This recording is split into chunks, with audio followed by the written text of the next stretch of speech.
So, we ask, what compels us to go to the chemical man? Cyanide. Cyanide for breakfast, lunch, and dinner. We've been eating cyanide.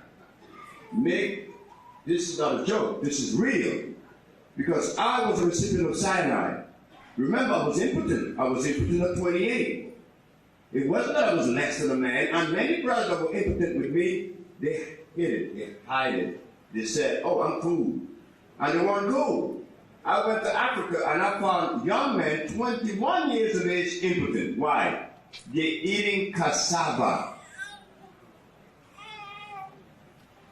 You see why we have to go to Africa? We have to go save our brothers.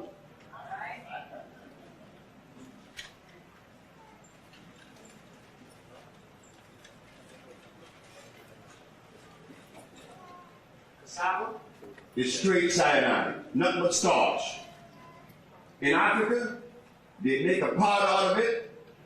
They boil it, it comes like a paste. They add carbonate to it, they put sugar in it, and put it in the baby's mouth.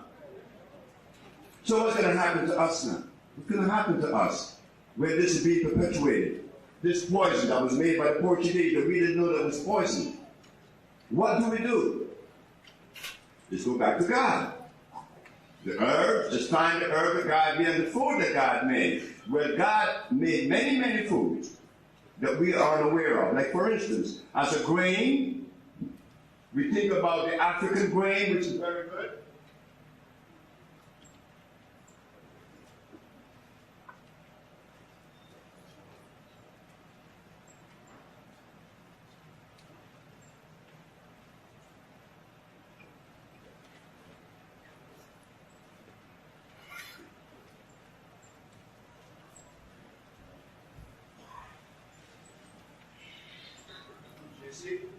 We have many grains, but to get these grains to you, to all of us, we need to come together as a family, right?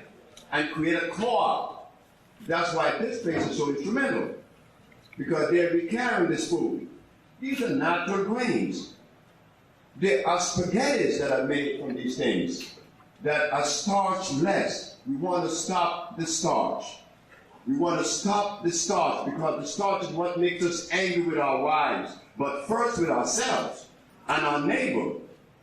First with ourselves, then our neighbor, because of the starch.